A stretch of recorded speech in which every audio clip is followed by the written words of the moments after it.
नमस्कार, मी प्राची साळुंखे. साम संजीवनी या विशेष कार्यक्रमात आपलं अगदी मनापासून स्वागत आहे. आज आपण चर्चा करणार आहोत रुबी हॉल क्लिनिक पुणेमधील यकृत प्रत्यारोपण सेवा या विषयावर.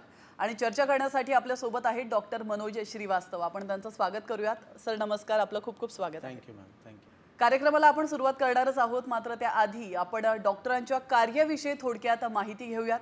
डॉक्टर मनोज श्रीवास्तव हे यकृत पित्त प्रणाली आजाराचे चिकित्सक आणि यकृत प्रत्यारोपण शल्य चिकित्सक आहेत. ते रुबी हॉल क्लिनिकमधील प्रत्यारोपण कार्यक्रमाचे प्रमुख आहेत.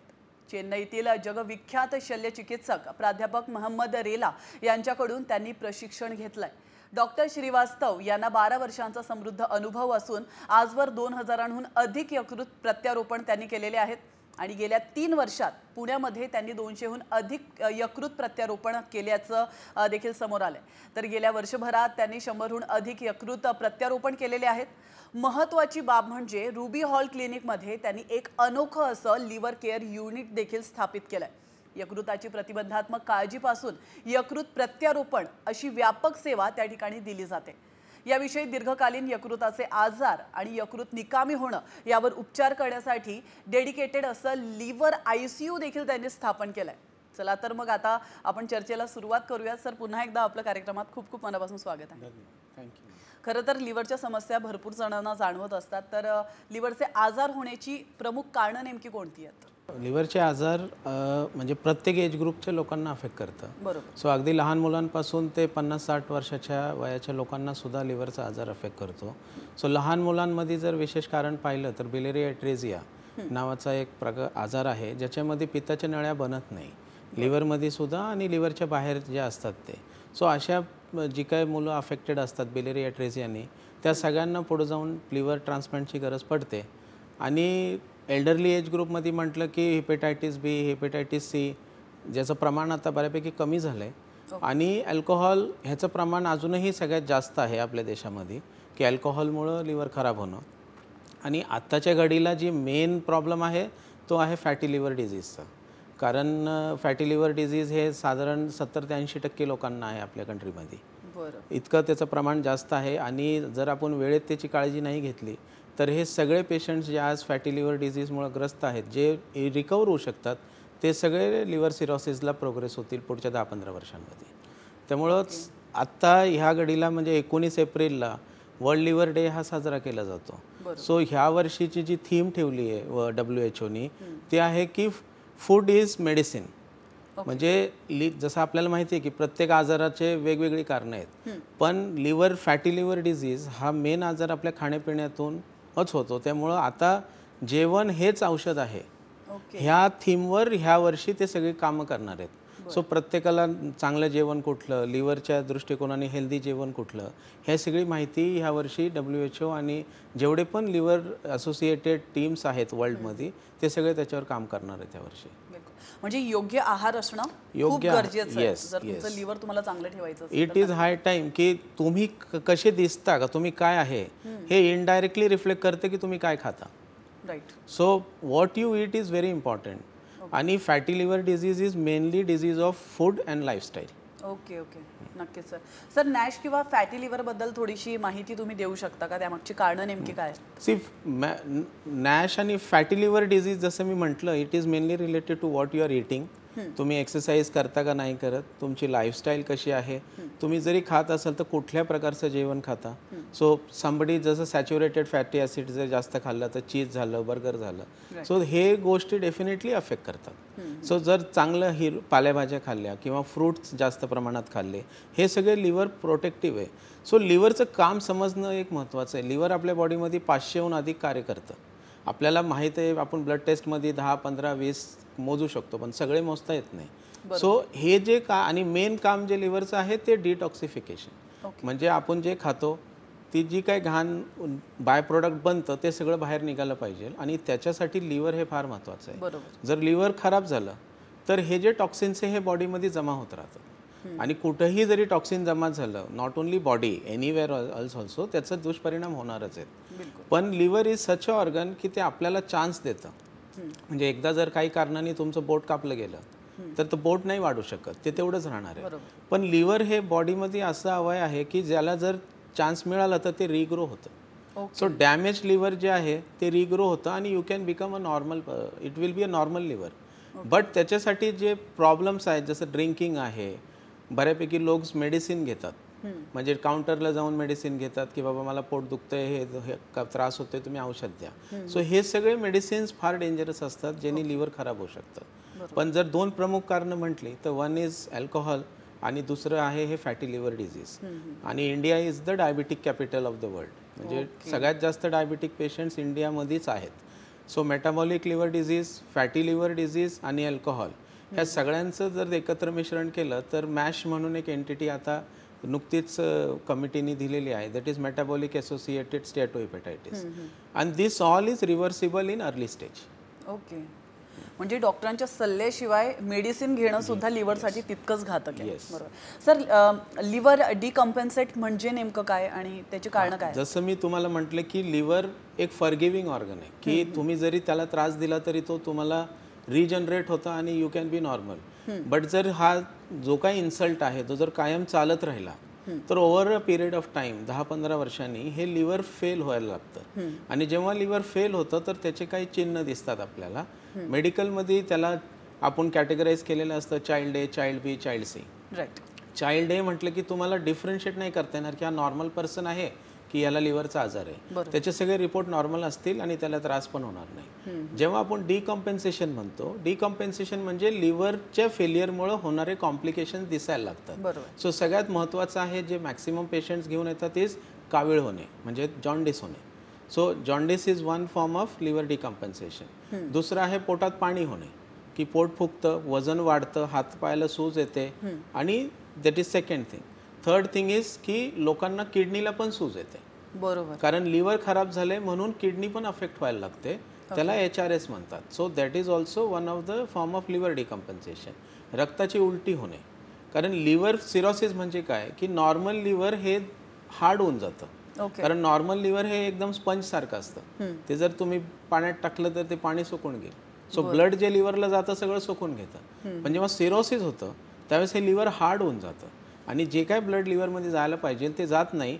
ह्याचा इफेक्ट म्हणजे बॅक प्रेशर चेंजेस डेव्हलप होतात आणि मग रक्त म्हणजे अन्ननलिकेत रक्तवाहिन्या फुटू शकतात. कधी कधी पोटामध्ये सुद्धा ब्लिडिंग होतं. सो रक्ताची उलटी होणे, कावीळ होणे, पोटात पाणी होणे, पोटाच्या पाण्यात इन्फेक्शन होणे, त्याला SBP म्हणतात. आणि कधी कधी लोक गुंगीमध्ये जातात, जे त्याला हिपॅटिक एन्केफेलोपॅथी म्हणतात. कारण लिव्हर हे अवयव आहे बॉडीमध्ये जिथं ammonia is converted to urea. हे सगळ्यांमध्ये होतं. पण जेव्हा हे रक्त लिव्हरला पोचत नाही, कारण लिव्हर कडक झालंय, तर हे अमोनिया जास्त असलेलं ब्लड ब्रेनवर जातं आणि ब्रेनमध्ये त्याचा इफेक्ट होतो आणि लोक गुंगीत जातात. मग त्यांना समजत नाही काय चाललंय, वार कुठला आहे, टाईम किती आहे, ते कुठं आहेत. मग हे जे 5-6 चिन्ह जर असले तर हे डिकम्पेन्सेटेड सिरोसिस आपण म्हणतो.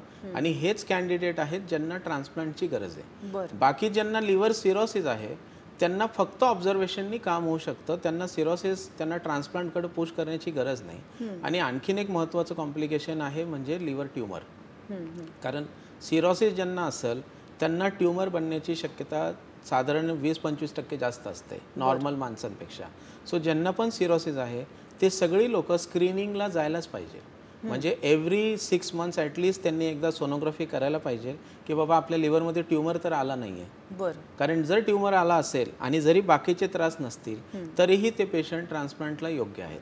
कारण एकच ट्यूमर आहे जो पूर्णपणे ट्रान्सप्लांटनी बरा करता येतो, तो म्हणजे लिव्हर कॅन्सर. पण ते आपल्या जो म्हणजे आपण म्हणतो की त्याला क्रायटेरिया आहेत की एका लिमिटच्या मोठा असला तर नाही करतायत किंवा बाहेर पसरला असेल तर नाही करतायत. So if he fits the criteria for transplant then it will be curative for him. So ट्यूमरवर लक्ष ठेवणे आणि जे काही मी सांगितले, पोटात पाणी होणे, इन्फेक्शन होणे, गुंगीत जाणे, किडनीला सूज येणे, रक्ताची उलटी होणे आणि जॉन्डिस, ह्या सगळ्या गोष्टींवर लक्ष ठेवणं गरजेचं आहे. सर, तुम्ही म्हणालात की लिव्हर हे रिग्रो होतं, मग ट्रान्सप्लांट करण्याची वेळ नेमकी कधी येते आणि ती प्रोसेस नेमकी काय? सी, जसं मी म्हटलं की cirrhosis is a scarring process, म्हणजे लिव्हर हार्ड होतं. तीच गोष्ट वाढू शकते जी नॉर्मल आहे. सो नॉर्मल लिव्हरला जर इंजरी झाली, समजा आपण बाहेर काहीतरी खाल्लं आणि आपल्याला हिपॅटायटिस एचं इन्फेक्शन झालं, बरं. हे बऱ्याच लोकांना होतं. सो त्या इन्फेक्शनमुळे लिव्हरला सूज येते आणि पण हळूहळू जसं लिव्हर रिजनरेट होतं लिव्हर इम्प्रूव्ह होऊन जातं. पण एकदा स्कारिंग झालं लिव्हरचं, लिव्हर जर कडक झालं तर ते लिव्हर ग्रो नाही होणार. त्या लिव्हरला चेंजच करावं लागतं. आणि टायमिंगच्या हिशोबाने जर विचारलं तर सो बेस्ट टायमिंग आहे, कारण आपल्याकडं लिव्हर अवेलेबल पाहिजे. कोणाला लिव्हर ट्रान्सप्लांट करायचं जर असेल तर लिव्हर पाहिजे आपल्याकडं. पण सो त्याच्यामध्ये कॅडेवर डोनर म्हणून एक प्रकार असतो ज्याला आपण कॅडेवरिक ट्रान्सप्लांट म्हणतो, आणि लाईव्ह डोनर एक प्रकार असतो जिथं नातेवाईक देतात. जर आपल्याकडं लाईव्ह डोनर नसेल तर आपण आपलं नाव रजिस्टर करून ठेवायला पाहिजे. आणि जेव्हा कधी लिव्हर अवेलेबल होईल, कारण लोक जे ब्रेन डेड असतात, जे ऑर्गन डोनेट करतात, त्यावेळेस आपण ते ट्रान्सप्लांट करून घ्यायला पाहिजे. आणि जर लाईव्ह डोनर असेल तर वी कॅन वेट, कारण वी नो की जर आपल्या पेशंटची परिस्थिती खराब होते तर आपण इमिजिएटली ट्रान्सप्लांटला जाऊ शकतो. पण पेशंटच्या दृष्टिकोनाने इन्फेक्शन नसलं पाहिजे ज्यावेळेस आपण ट्रान्सप्लांट करतोय, मल्टी ऑर्गन फेलियर नसलं पाहिजे, कारण बरेच पेशंट खराब इन्फेक्शन घेऊन येतात. सो असं जर पेशंट असेल की ज्याचं लिव्हर खराब आहे पण बाकी अवयव चांगले आहेत तर तुम्ही ऑपरेशन करू शकता, ते योग्य आहे. पण जर असा पेशंट असेल की त्याचं लिव्हरही खराब आहे, व्हेंटिलेटरवर पण आहे, डायलिसिस पण चालू आहे, रक्तात इन्फेक्शन पण आहे, तर ह्या पेशंट्सला युजली ट्रान्सप्लांट अवॉइड करायला पाहिजे. आणि एखादा जर सायकेट्रिक प्रॉब्लेम असेल कोणाला तर त्या पेशंट्सला ट्रान्सप्लांट अवॉइड करायला पाहिजे. कारण ट्रान्सप्लांट नंतर जी काळजी घ्यायची आहे त्याच्याकरता पेशंटची मानसिक परिस्थिती पाहिजे. जर त्याची मानसिक परिस्थिती चांगली नसेल तर ते patients are not a candidate for transplant. Sir, तुम्ही म्हणाला टायमिंग फार महत्त्वाची आहे, तर लिव्हर ट्रान्सप्लांट करण्यासाठीची योग्य वेळ नेमकी कोणती? सी, ट्रान्सप्लांट करण्यासाठी एक तर जे मी म्हणलं की डिकम्पेन्सेशन पाहिजे. म्हणजे आपल्या पेशंटला लिव्हरचा आजार आहे, लिव्हर थोडं कडक आहे म्हणून त्याचं ऑपरेशन करून टाकायचं असं नाही. पण जे काय 6 प्रॉब्लेम्स मी सांगितले की ज्या चिन्ह जर पेशंटमध्ये दिसतात ते सिम्पटम, तर ते पेशंट्सला ट्रान्सप्लांट करायलाच पाहिजे. बिलकुल. हां. आणि दुसरं आहे की अवेलेबिलिटी, कारण जर त्याचं लिव्हर काढायचं तर त्याला द्यायचं पण आहे. पण आपल्याकडे आहे का? जर नातेवाईक असतील, फॅमिली डोनर असतील तर तुम्ही डिसाईड करू शकता की मी 1 महिन्यात करेल का मी 2 महिन्यात करेल. पण जर तुमच्याकडे डोनर नाही आहे, सो इट इज बेटर की आपण आपलं बुकिंग करून ठेवायला पाहिजे गव्हर्नमेंटच्या ZTCCच्या अंडर. आणि जेव्हा कधी डोनर, कारण डोनर रोज येत नाही, इट इज व्हेरी डिफिकल्ट. आपल्या देशामध्ये म्हणजे आपला देश एवढ्या लोकांचा आहे पण आपल्याकडे ऑर्गन डोनेशन रेट हे 0.01% आहे. बरोबर आहे. सो हे खूप प्रेशियस आहे. सो जेव्हा कधी आपल्याला मिळेल ऑर्गन आणि आपल्याला गरज आहे ट्रान्सप्लांटची तर ते करून घ्यायला. नक्की. सर, महत्त्वाचा प्रश्न जो मी तुम्हाला आधी विचारणार होते तो म्हणजे लिव्हर ट्रान्सप्लांटचे प्रकार असतात का, आणि असतील तर ते कोणकोणते? सी, लिव्हर ट्रान्सप्लांटचे 2 प्रकार असतात. द फर्स्ट जे वेस्टर्न वर्ल्डमध्ये सुरू झालं होतं दॅट वॉज कॅडेवरिक ट्रान्सप्लांट, जे नॉर्मली अमेरिकेत सुरू झालं, नंतर UK मध्ये आलं आणि आपल्या कंट्रीमध्ये पण 90s मध्ये सुरू झालं होतं, पण प्रमाण फार कमी आहे. ह्याचं मेन रिझन आहे की लोकांनी ऑर्गन डोनेट करायला पाहिजे. So once somebody is brain dead for whatever reason, accident म्हणा, ब्रेनमध्ये ब्लिडिंग झालं आहे, स्ट्रोक झालं आहे, तर त्यांची जर फॅमिली तयार झाली तर कन्सेंट नंतर त्यांचे ऑर्गन्स रिट्रीव्ह केले जातात आणि ते पेशंट्सला वेटिंग लिस्टप्रमाणे दिले जातात. पण आपल्या देशात अशा प्रकारचे ऑपरेशन फक्त 10 ते 20% होतात. 80 ते 90% ट्रान्सप्लांट हे लिव्हिंग डोनरचे होतात, जिथं नातेवाईक आपलं part of the liver donate करतात. जसं मी आधी पण सांगितलं की हे पॉसिबल का आहे, कारण लिव्हर रिजनरेट होतं. सो जरी एका डोनरनी आपलं 50-60% लिव्हर दिलं तरी त्याचं लिव्हर रिग्रो होईल आणि त्याला इतकं लिव्हर असेल की त्याला आयुष्यामध्ये कमी नाही होणार लिव्हरची, अनलेस त्यांनी पण काहीतरी असं ड्रिंकिंग केलं किंवा काही इन्फेक्शन झालं तर जसं नॉर्मल माणसांचं लिव्हर अफेक्ट होऊ शकतं ते त्याचं पण होऊ शकतं. सो लिव्हिंग डोनर आणि कॅडेवर ट्रान्सप्लांट हे 2 प्रकारचे मेन ऑपरेशन, ट्रान्सप्लांटचे ऑपरेशन आहेत. सर, DDLT विषयी मला तुम्हाला विचारायचं आहे, त्या प्रोसेसविषयी काय सांगाल? सी, DDLT करता एकतर तुमचं ऑपरेशन होण्याकरता तुमचं रजिस्ट्रेशन कंपल्सरी आहे, ते गव्हर्नमेंट अथॉरिटीमध्ये केलं जातं ZTCCच्या अंडर. सेकंड थिंग इज की brain dead donor family willing पाहिजे, कन्सेंटेड पाहिजे की ते ऑर्गन डोनेट करायला तयार आहे. आणि DDLTमध्ये आपण पूर्ण लिव्हर काढतो आणि पूर्ण लिव्हर पेशंटला देतो. काही सिच्युएशन्समध्ये आपण एक लिव्हर स्प्लिट करून 2 लोकांना सुद्धा देऊ शकतो. एक लहान मुलाला देतो आणि मोठा पार्ट म्हणजे ॲडल्टला देतो. So cadaver transplants are improving in our country. It is आपण म्हणू शकतो की एका प्रकारे टेक्निकली सोपं ऑपरेशन आहे, काय फार अवघड ऑपरेशन असं नाही आहे. रिकव्हरी स्मूथ होते आणि जी काळजी घ्यायची आहे नंतर तीच ऑलमोस्ट सेम आहे जी लिव्हिंग डोनरमध्ये सुद्धा घ्यावी लागते. आणि एक लक्षात घ्यायला पाहिजे की कुठलंही जरी ट्रान्सप्लांट केलं तरी त्यांना इम्युनोसप्रेशन हे लाईफ लॉंग घ्यायला लागेल. म्हणजे काही मेडिसिन्स असतात जे पेशंटला कायमस्वरूपी घ्यावे लागतील, ते बंद करता येत नाही. ते जर त्यांनी बंद केले काही कारणाने तर जे आपण लिव्हर त्याला दिलेलं आहे ते लिव्हर खराब होईल. बिलकुल.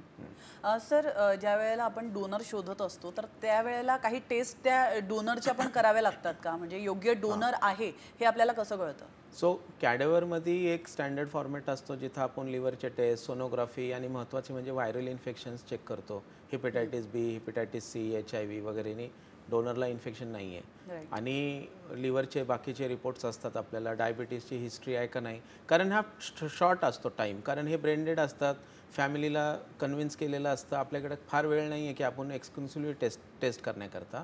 पण लिव्हिंग डोनरमध्ये मात्र एक स्टँडर्ड प्रोटोकॉल आहे जिथं आधी टेस्ट केलं जातं की बाबा पेशंट प्रायमरीली फिट आहे का नाही. म्हणजे एखादा कुठं जॉबला जरी गेला तरी त्याचे ते बेसिक टेस्ट होतील. सो ते टेस्ट आपण स्टेज 1 म्हणून करतो. नंतर आपण CT स्कॅन करतो. CT स्कॅनमध्ये बेसिकली लिव्हर किती मोठा आहे, लिव्हरमध्ये फॅट आहे का नाही, लिव्हरच्या रक्तवाहिन्या कशा आहेत, लिव्हरचं व्हॉल्यूम किती आहे आणि किती व्हॉल्यूम आपण डोनरला कडून घेऊन पेशंटला देऊ शकतो. जे लिव्हर शिल्लक राहणार आहे ते डोनर करता पुरे आहे का नाही, जे आपण पेशंटला देतोय ते पेशंट करता पुरे आहे का नाही, हे सगळं त्या CT स्कॅनमधून मेनली क्लिअर होतं. त्याच्यानंतर आपण बाकीचे टेस्ट करतो ज्याच्यामध्ये बाबा ऑटोइम्युन तर प्रॉब्लेम नाही आहे, म्हणजे आत्ता दिसत नाही आहे प्रॉब्लेम, पण एक 5-10 वर्षांनी प्रॉब्लेम दिसू शकतो. असा तर काही आजार नाही आहे, पेशंटला काही रिपोर्ट पॉझिटिव्ह नाही आहे. आणि जर डाऊट असेल आम्हाला तर आम्ही ते लिव्हरचा एक तुकडा काढून सुद्धा तपासतो. त्याला लिव्हर बायोप्सी म्हणतात. त्याचं प्रमाण फार कमी आहे, 1-2 टक्केमध्ये लोकांमध्येच लागतं. पण युजली लाईव्ह डोनरमध्ये जो चेकअप असतो तो एक्सटेन्सिव्ह चेकअप असतो, कारण त्याच्यामध्ये आपल्याला काही मिस करून चालणार नाही. कारण जो डोनर आहे he should live a normal life after donation. So सगळं टेस्टिंग लाईव्ह डोनरचं एकदम प्रोटोकॉल ड्रिव्हन पद्धतीने केलं जातं आणि सगळे रिपोर्टसुद्धा नॉर्मलच यायला पाहिजे. बरोबर. काही रिपोर्ट जर वर खाली आले तर ते डोनर म्हणून कॅन्सल होतात, त्यांना नाही घेतलं जातं. बरोबर. मग फॅमिलीला सांगितलं जातं की तुम्ही दुसरं डोनर बघा किंवा कॅडेवरला वेट करा. ओके.